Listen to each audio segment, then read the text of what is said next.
get, shall we say, a lot Fraser-tastic in here. When I was in college, I used the old adage of opening my papers with a quote because that was the easiest thing to do. I would like to open this panel with a quote attributed to one of our generation's greatest thespians. The quote is, all you have to do is just believe in what's there, then the audience will too. That, of course, was none other than Mr. Brendan Fraser, who said that. And the reason I use that quote is we believed, and we are the audience, and we are here, and he is here. So please give a Texas-sized welcome, Fan Expo, Mr. Brendan Fraser!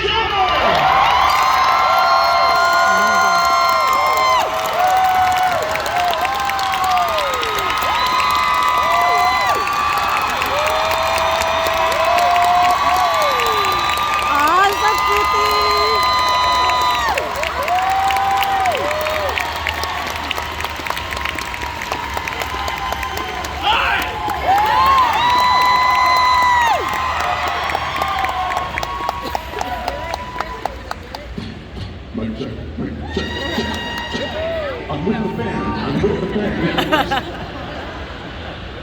Can I just say how happy we are to have you here, man? Yes, you do!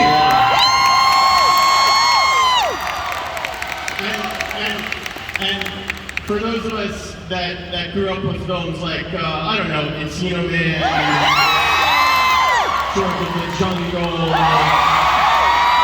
The Mummy, Blast from the Past, many others.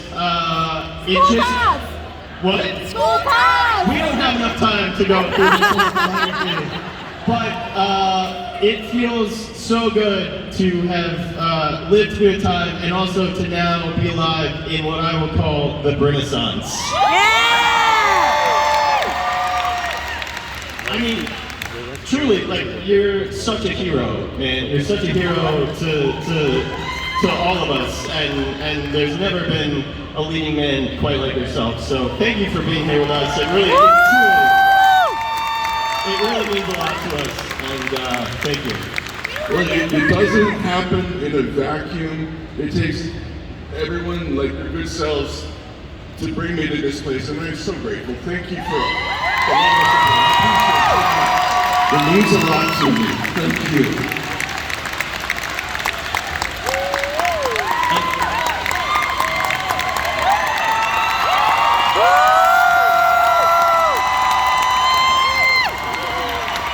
Oh, wow.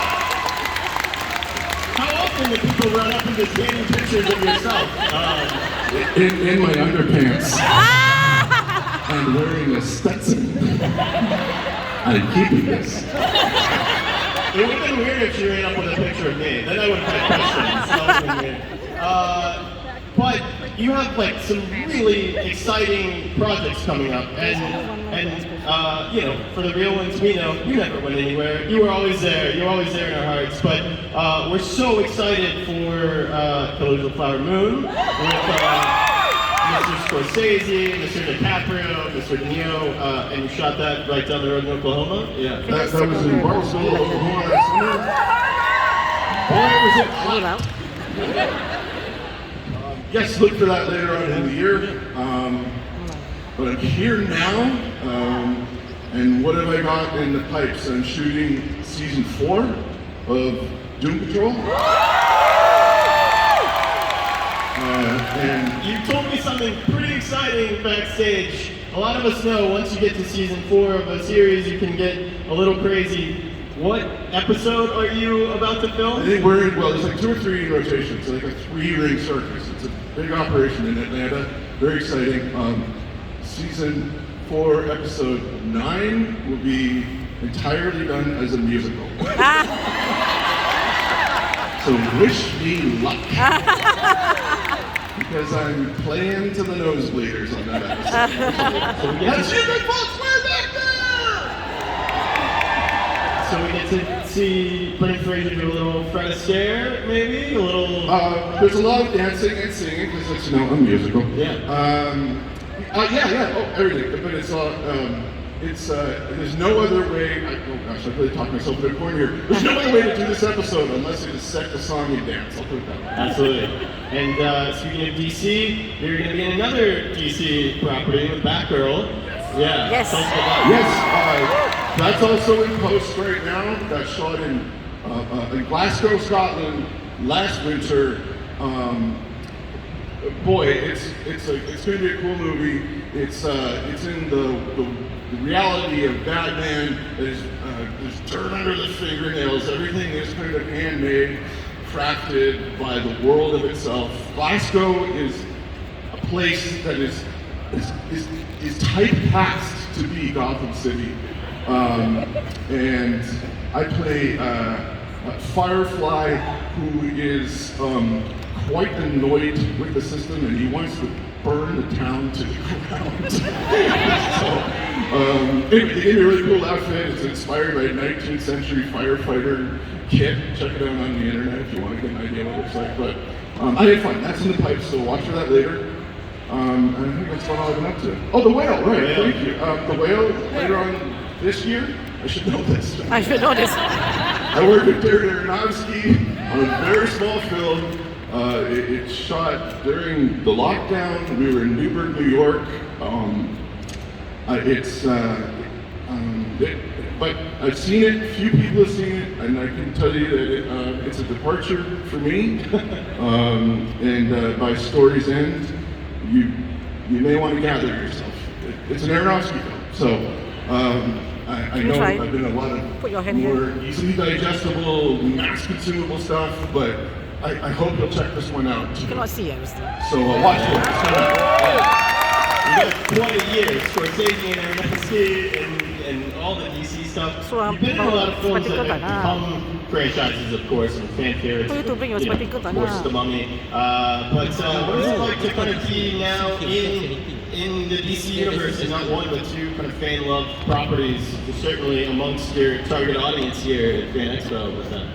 Honestly, it feels like coming home. Yeah. That's great. Well, we're glad to have you home.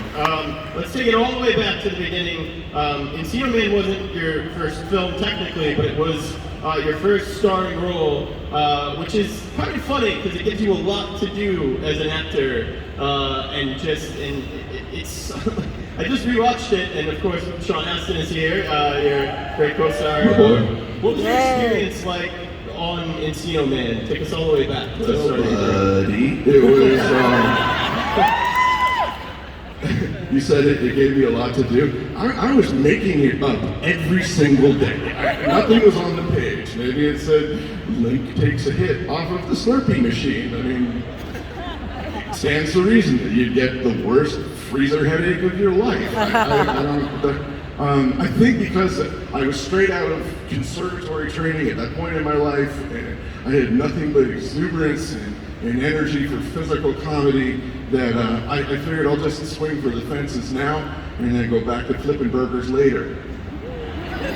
And nothing for nothing's nothing, but I had fun. What can I say?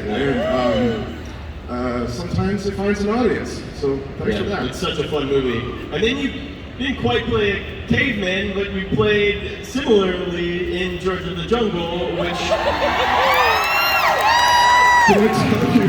I just got my 23andMe profile back. Oh, no. Yeah, I'm like 42% Neanderthal. So it makes sense that you played George of the Jungle and Encino Man. Speaking of coming home. Yeah. And that was kind of a physical role in a different way for you. What was that role like? That was about smacking into trees and dealing with animals and monkeys. Beware of monkeys. Oh, they're cheeky little devils, let me tell you. Yeah, if they don't get their take, they disappear up into the rapture and do things I can't say out loud in this True. And then, literally, 99 was a heck of a year for you. In the same year, we had The Mummy, which is... you're such a unique kind of leading in that movie. It's such a unique film. It's such a throwback, but it's so of the, you know, that film is just so special for what it is. We didn't know what kind of movie we were making, to tell you the truth. Okay, it's an epic, it's an action, straight ahead action picture with, you know, stunts and everything. But you love to go and see popcorn movies. Yeah, it's a roller coaster. But is it? Yes, it's a comedy. I mean, is this Laurel and Hardy Meet the Mummy sometimes? You know? Yeah. Is it a horror movie? I don't know. I got a little spooked a few times there. I mean, it scared people. It's really creepy. But you know, it was a romance. It was a broad epic. It was set in the Moroccan desert where Lawrence of Arabia was shot. So there's a lot there, which could have turned out to be like a smorgasbord, or one of those buffet lines where you put a little bit too much of everything, makes your tummy go off, you know, so, well, one way or another, I guess people liked it. So, yeah. It really works as kind of a modern movie. I think what's interesting, plus years later, it's a movie that a lot of us grew up with, and it's had this impact on pop culture in a really interesting way. It's become a little bit of a meme movie. I'm sure some of you guys have seen some of the memes. Some of them we can't talk about because there's kids in the room. But what's that been like for you to kind of experience it in this new way? What's it like? I guess it feels like it never really went away. Yeah. And I mean, you know, I guess that's about the movie too. Mummies are hard to get rid of. Take it from me. And I'd probably like to ask about your approach to comedy, because comedy's always been a part of your career, but you approach it in an interesting way. I read that you don't approach comedy from a comedic sense. You're not playing it as comedy, playing it as serious. I'm the least funny person I know, so you have to, I think, you just approach everything as if it's a straight ahead drama, high stakes, do or die. And then if people find that amusing, hey, that's on them, man. I love it. I'm going to take it out to you guys. So if you'd like to ask a question, go ahead and line up over here. I'm going to ask one more. There's one movie I didn't mention was named off your filmography. Someone didn't say it because it really deserves its own mention, and that movie is called Airheads. I absolutely am obsessed with Airheads. But you're in it with Steve Buscemi on one side. It's one of his few comedic roles. You're, on the other side, you have Adam Sandler, you have Farley, you have all these amazing, speaking of comedy, you know, what was that experience like? It was a who's who at that time. I mean, in this way, it's a product of its time, and you know, the grunge movement was just happening. It kind of had gone to Hollywood, and I'm from Seattle, so I can say that. And you know, the idea that if it's too loud, you're too old, man, was just, it still played the house. Yeah. It's such a fun movie. Yeah, if you've not seen Airheads, you gotta go see it. All right, we're gonna go basically back and forth. I want to say before I ask my question, I know things have been like up and down for you lately, and like, but you're building yourself back up with things like Aronofsky, Scorsese, and so on. I want you to keep one thing in mind. Every person who is here, I don't know what the capacity of this room is, but they are here because they love, respect, and appreciate everything that you have done in your lives as a person, so on and so forth. Maybe they brought their kids here to bring them up on the next generation, just like you inspired their parents. So when you leave this convention today, never forget the impact you've made on every single person here and at every other convention you have been to so far. You're too kind. It's how kind it should be. Okay, my question is, I'm an artist, I'm a creative, I'm a screenwriter, but I deal with a lot of anxiety and depression and obsessive tendencies, personal demons. What do you recommend for someone who deals with some of the same stuff that I do, like anxiety and like in creative or just in life in general? Have courage. Have courage, because you can't have courage unless you have those challenges. You can't have one without the other. A hero's not a hero unless he's scared of something, unless he's got a problem somewhere. He has to rise to the occasion. And the only way to do that is to have courage. And that's what I was told when I was a young man, a young actor, and I asked similar questions. So hang in there, because it's possible. I'm living proof. Thank you, Brandon. the wise man once said, time to go. I think what you said is perfect, and it kind of gave me a revelation and a viewpoint on all the roles you played. I think the reason that you are this unique presence in leading man is because you're kind of an everyman, and we can connect with this guy who's thrown into a situation of fighting a mummy, but it feels in a weird way like it could be us. Like in a, so I love that you said that. That's great. Thank you for your question, by the way. Let's go over here. Hi. Oh. We had to lower the mic for a tiny question. Okay. My question is, you've played so many different diverse roles, like the action star, the normal guy, but even kind of some of the slower ones, like Extraordinary Measures. What is your favorite role to play? I'm just glad to have a job, lady.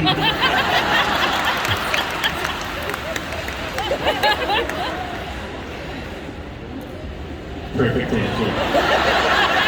Short and sweet. All right, we'll go over here. Hi, what's your name? My name is Leslie. Hi. Hi, hey Brendan. So, Doom Patrol has become one of my top 3 favorite shows of all time. I came to it because of you, Matt Bomer, and Mark Shepard. I stayed because of the phenomenal writing and the perfection of the cast. I just love this show, even though it's the weirdest thing I've ever seen. Some of the things I can't believe y'all actually got to air. We can't either. This is being videotaped. The interwebs. What's wrong with me? So anyway, I know why I stick with it and why I'm drawn to it. What drew you to it in the first place? Because it's unusual, like nothing I've seen before. And yeah, I love straight-ahead action movies, hero stuff, and that's great. But Doom Patrol, they're fighting their own demons if they're not fighting each other. And they'll get around to saving the world later. That's stuff Batman and Superman deal with. They have issues, people. They do, that's why I And love their it. courage is that they contend with them too.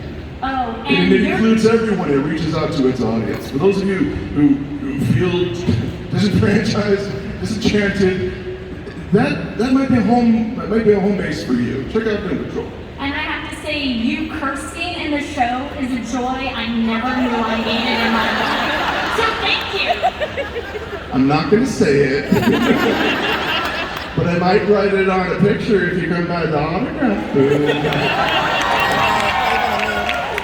All right, now we're going to the tiny question. Here we go. Hi, what's your name? Sadie, Hi, Sadie. Hi, Sadie. my question is, how long did it take for you to train to do all the fight scenes? Just that every time I did a movie, Yeah. well, you never really have that much time, so you have to be really careful that you don't hurt yourself before you start a movie that has stunts or fighting or dancing in it even, and you work with people who really know what they're doing so that you don't get hurt.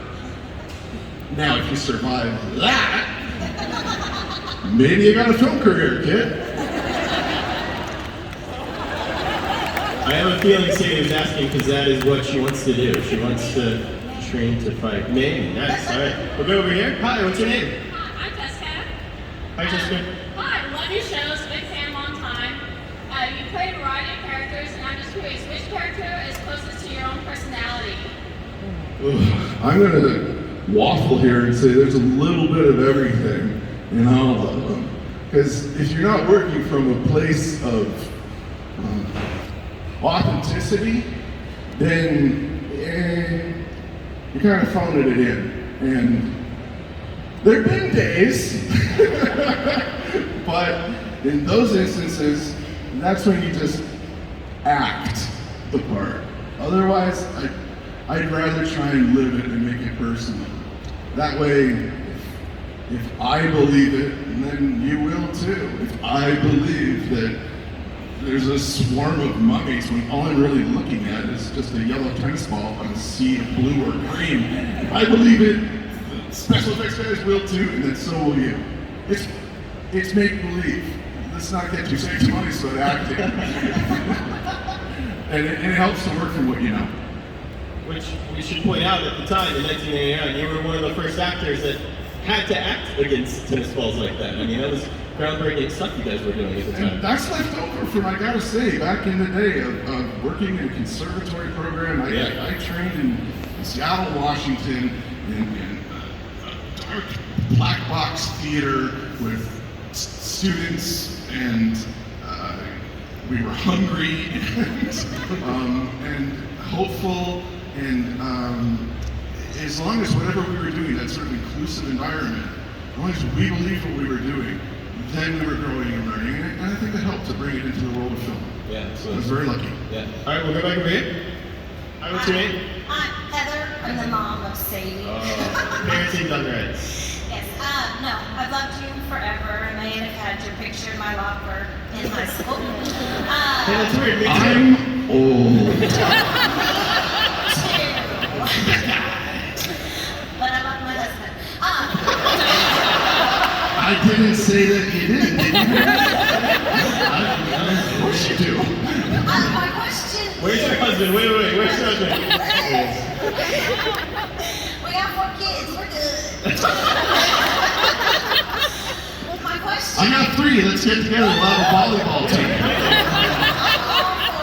I'm all for it. What is a role that you auditioned for that you didn't get, that you were kind of bummed about? Or is there a role that you wished you auditioned Tell me about your failures, please. I want to know. Isolate yourself from my pleasure. That question? Yes, I'm begging you. I'm trying to think, because I know I nailed it every time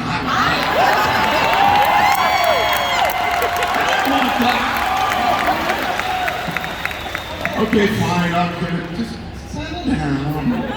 I remember really wanting to do Superman. At the time, I really did. Now I'm like, those guys are good. They got this stuff. Well, you've done amazing at everything Thank that you. have done, so thank you. You ended up in DC right where we needed you, in DC Comics. So everything doesn't work out, or works out for a reason. So we'll go back over here. Hey, Jimmy, I came down from Oklahoma where you were last year filming Killers of the Flower Moon. Thanks. Wonder how you feel about being involved in a project with that much history and significance. It opened my eyes. I wasn't aware of the story. It's a great book. Check it out if you want a good summer read.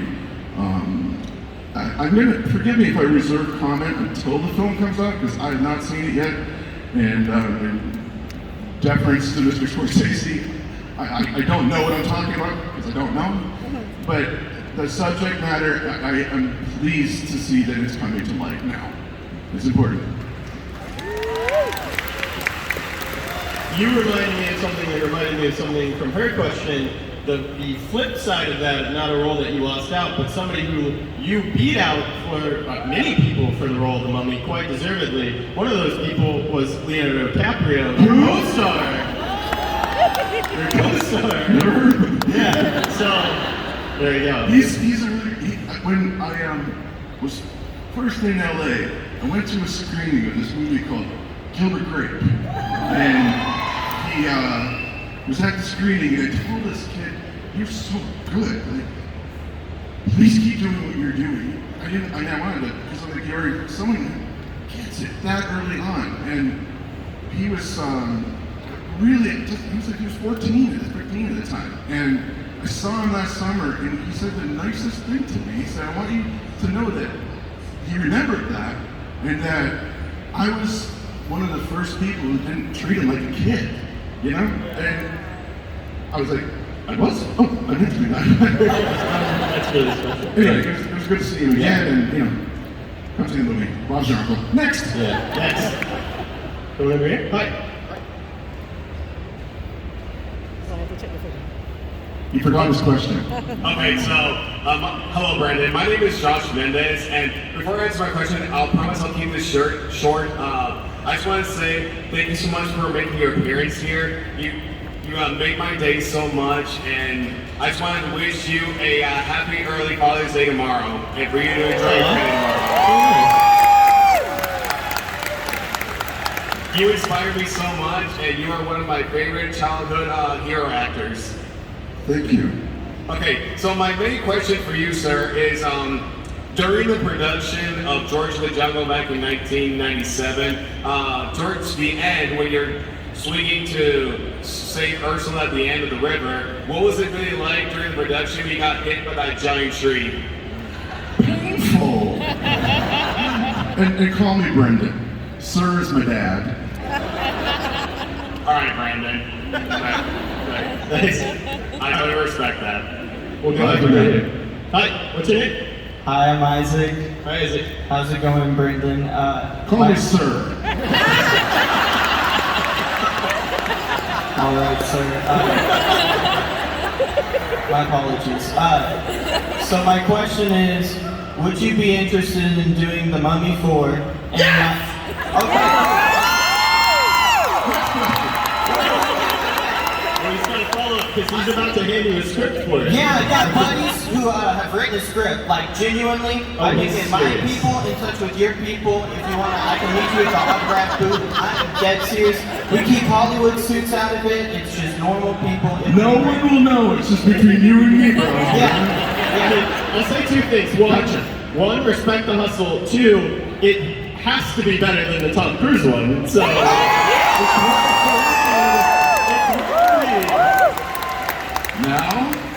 Now I know how hard that movie is to make because I tried to do it 3 times.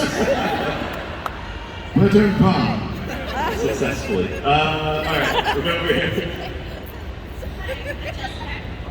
Firstly, I wanted to say thank you so much to the ASL interpreters for being here because it's finally good to have my family be able to participate and actually understand what's being said because my family's deaf. So, yes. Secondly, so how has your acting style changed and developed from your earlier movies to now, like Doom Patrol and Comfortable shoes. Thank you. This brings up a good question. What's the Mummy in ASL? Oh, you just spelled what's Encino Man in ASL? You just spelled it, okay. All right. Can we make one up? Just Yeah. like, Oh, yeah, that's good. Yeah, that's good. Encino. Yeah. That's officially it's officially ASL now. It's Saw all it here first, books. All right, we'll go here. Hi, what's your name? My name is Luke Berryhill. I'm Isaac's brother, and I got only one question. Do you act in high school? Did you act in high school? I did really poorly though. Because I like acting at my high school. Good, you should. That's where you start. That's where you get the itch, you get the bug. I'm having fun with myself, but I want you to know that that's a really good start. It's a really good start. And the reason it is because you're going to be working with a group of people who you start seeing in a new way, and you become like a family, you become an ensemble, and you learn how to take care of each other by doing a play or a musical. You really do. Okay. And you experience the bittersweetness of the circus coming to town, and there's a show, and then it disbands and it moves on somewhere else. And you have to ask yourself, do I want to do this again? And you got to pay attention to that little voice that answers it. Maybe it's yes, maybe it's this is not for me. But you decide. You're the one who knows. Have fun with it. That's important too. Have fun with it. Thank you. All right, we'll go over here. Hi, what's your name? Hi, my name is Arturo, and I just want to ask, when are we going to get that Doom Patrol Titan crossover that we all want to see? The Doom Patrol and Titans crossover. That's way above my pay grade. We're trying to get picked up for season 5, brother. Work with me. I got a mortgage. Thank you. Thanks. Hi, what's your name? Hi, Brandon. My name is Shannon. At some point, I must have sent you a fan letter because I had received an autograph date by 10 in the mail for you. But anyway, we've talked a lot about all of your comedy movies, and my all-time favorite movie is Skull Ties. And I'd like to know what that movie meant to you. It's a movie about wanting to belong and to see if you're accepted. Everyone has felt like at some point they're like, you had your nose pressed up against the glass, you want in, but you don't know if you're allowed, and you might compromise something about yourself that's fundamental so that you can be accepted. And those are the challenges in that film. That's what that character, David Green, had to work with. So it was my first film I ever made, along with the whole cast. And look, we just wanted a piece of chicken. We didn't know what we were doing. Okay, we were happy to be there and make a film that wrestled with the thorny questions about acceptance in one another, and ask those questions in an honest and sincere, unflinching way. So, thanks for mentioning that. I think it still holds up if you watch it today. There's a reason why it was set in the 50s, because it was in the 90s then, and you know, with 40 whatever years of distance, we can evaluate how far we have come, and maybe how far we have to go, and what we need to revisit. So I'm glad it's out there. Thanks for that. Hi, what's your name? Hi, Ben.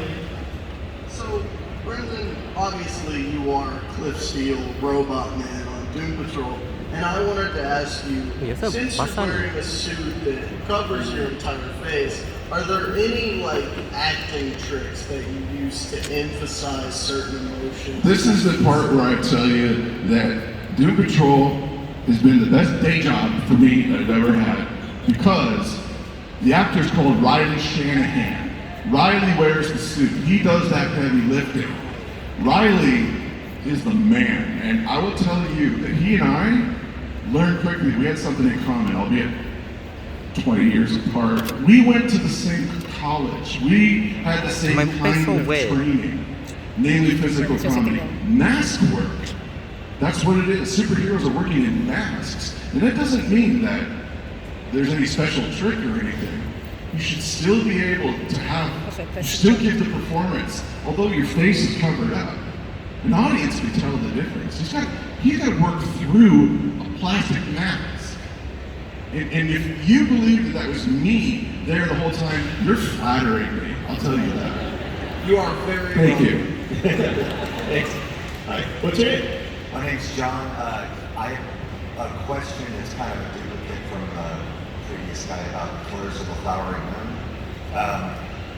What character are you playing in the film, and can you talk a little bit about that character? Or I'm along with John Lithgow. I'm in a federal court scene and a few other ones too, where I am defending a monster.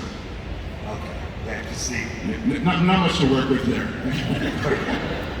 For everyone who doesn't know, the story Killers of the Flower Moon is about the Osage Nation being basically destroyed financially by carpetbaggers. So I appreciate the answer. Yeah, thank you. Hi, what's your name? Karen. Okay. So first off, I want to say that we really missed you last year. I was never that far. Well, my other half and I, we dressed up as the O'Connells. We were supposed to meet you, and because we couldn't, we adopted Benny at the Fan Expo last year. My question is more of a request. Can you yell at my Benny? This is a family show, man. He likes to be on the wrong side of the river. Hey, Benny! You're on the wrong side of the river! You're welcome. Just like to say on behalf of the entire audience. Stay on the right side of the river. Yeah, thank you for that. Everyone, stay on the right side of the river. Hi, what's your name? My name is Michael Douglas. I just want to say Wait, love what? You can't just say that. I just played golf with you, dude. Yeah. Love doing and I don't golf. Love doing anything. I just wanted to say I love you as a mummy. My question actually pertains to Looney Tunes back in action. You spoke about acting opposite of tennis balls with CGI and special effects. I was wondering what it was like knowing that you were acting opposite of the Looney Tunes and kind of how that experience made you feel. Privileged. I'm a big fan. Warner Brothers cartoons. taught me a lot, apart from the other question about the high school stuff. I think everything you really need to know, you can find acting tips from in Looney Tunes cartoons. You can. Joke, setup, punchline. Everybody remembers the opera? That was so sad. I mean, it all worked. How did I feel doing Looney Tunes? Like I knew these guys already? I was gonna say it. Daffy Duck is a jerk. Like seriously, it's all about Daffy. You know, the written pages like Bugs on the other hand, he's a nice man. You know, we got really tight. Seriously. That guy, what's Bugs like? No, seriously, he's actually really cool. Yeah. Yeah, you should invite him and Leonardo next time you ask us to go golfing. Thank you. Thank you, Michael Douglas. What's your name? Hi, my name's Skylar Hill. I should say it was a great time to. It's nice to meet you, Mr. Fraser. You got this. Thank you. You're Captain America. You got this. I'd like to know it's like a monthly requirement for me to have to watch The Mummy Returns, basically. I just don't go out without it. I definitely want to say, I know you probably want to say much when it comes to the background movie going on. I just want to say for your character, Firefly, basically. How was it like to switch it from like a semi-superhero to like a villain? If I've done my job right and I haven't seen the movie yet, hopefully you'll be wondering who was that guy by the end of the story. But I'm going to tease you about Firefly. We don't know if he's a villain or not, but let's find out. Intriguing. Hello, what's your name? Hi, I'm Erin. Hi, Erin. Hello. So my dad and I bonded over the Mummy movies. I'm just wondering which one was your favorite to film? The first one. The first one? Definitely the first one. Yeah. Because we thought we'd never work again after it. I remember Rachel going, oh no, they're going to confiscate our equity cards. Seriously. Hi, Rachel. Yeah, so, like I said, I'm just glad to have a job, lady. Alright, thank you. Thank you. Hi, what's your name? My name's Josh. I had a follow-up question to the mummy type about that. Which mummy did you like better? Imhotep or the Dragon Emperor? Fighting better. They were formidable each. I really like Jet Li. He's a really nice guy. He that's the third one. Maybe those who didn't see it because, you know, reasons.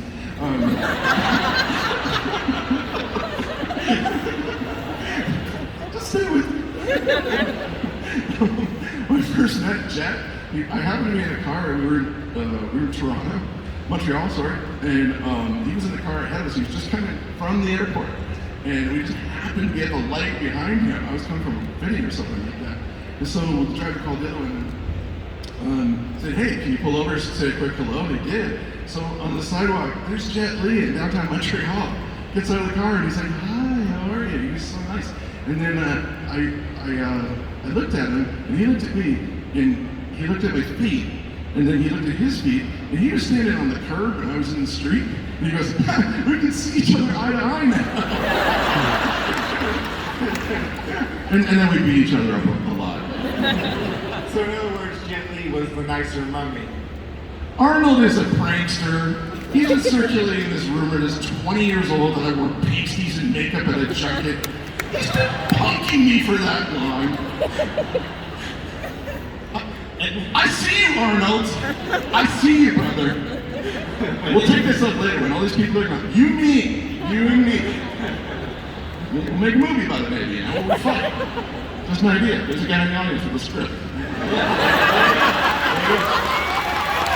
And then you also have The Rock in really what was his first film role, and who would have known that cheesy CGI Scorpion King would go on to become one of the biggest movie stars in the world. But that had to be fun to get to work with him that early on. I'm gonna break your heart, because this is the part where I tell you. Movie night. Yeah, he and I first met on the red carpet.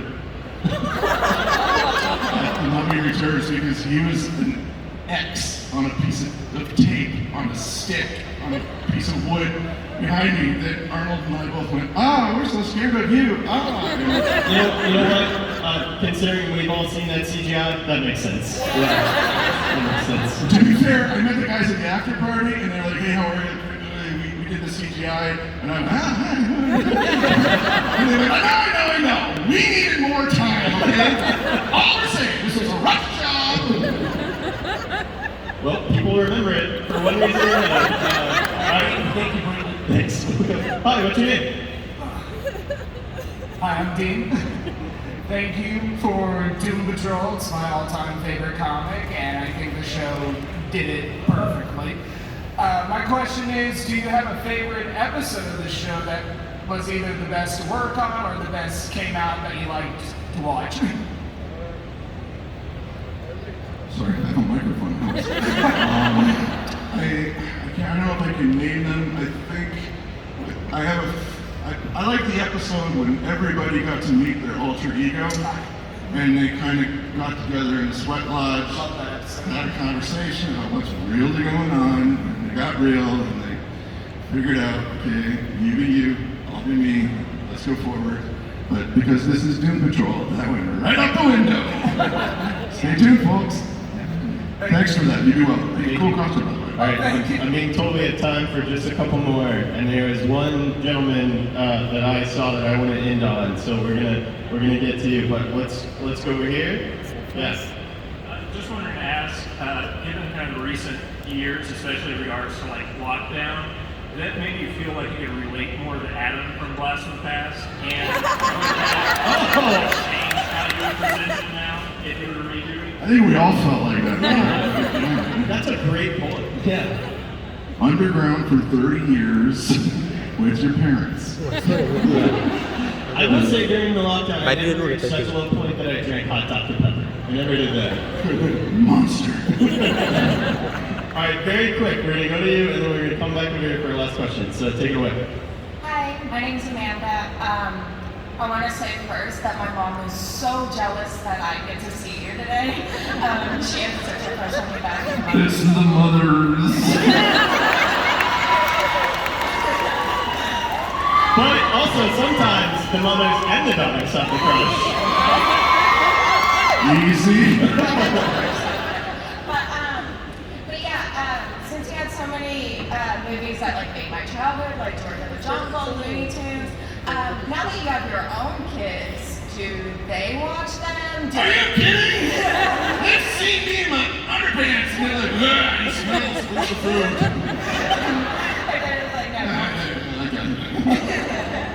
Gotcha. Well, I think it would be the coolest thing to have George of the Jungle as my dad, so. That's nice. Thank you. You know what? He is all our dads, all right? Like the person to your left, to your right. COVID's over. Come on, we're all here. We made it. Thank you. All right, you sir have the honor, quite fittingly, of having the last question. And then after you ask your question, I want you to come down front so everyone can see this incredible cosplay that you have. Can I bring Evie and Imhotep as well? You got the whole crew here? Of course. I'm not gonna say no to that. But yes, ask your question. What is your name? I'm Tanner Jones. Hi, Tanner. First, I wanted to continue the hustle off of a script guy and say that I left your business card at your booth. He wants to be your stunt double, clearly. Yeah. Should you ever want to wear costume to these or that next movie? But my question is, who would want to fight, Rick or Indiana Jones? Whoa! I'm gonna go with Indy. Yeah, because I know Harrison, and he'll be really annoyed if I don't say otherwise. I never put together that Rick O'Connell and Indiana Jones were in a movie together. Where have you been? I've been interviewed Harrison for that movie, and I never thought about that. That is so, man. No, I win. Me! I am better at the movie than he is. Yeah, of course. I think we would love to see that. I think somebody's done that on YouTube where it was like it was Indiana Jones and Nathan Drake and your character all kind of together, and Laura Croft, I think.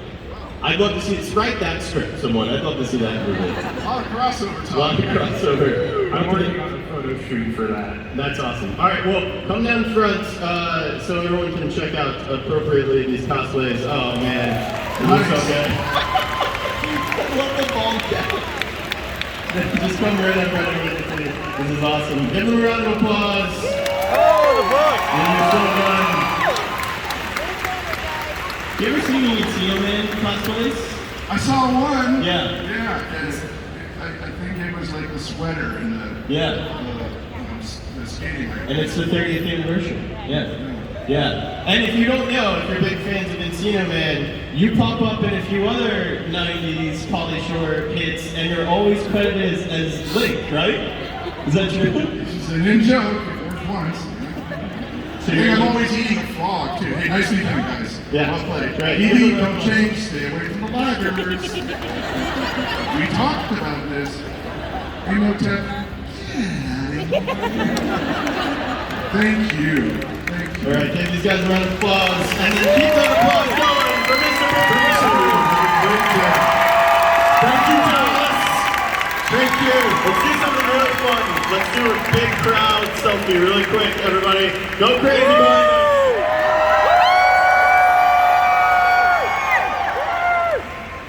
Keep it going for Brendan Fraser! Thanks, everyone.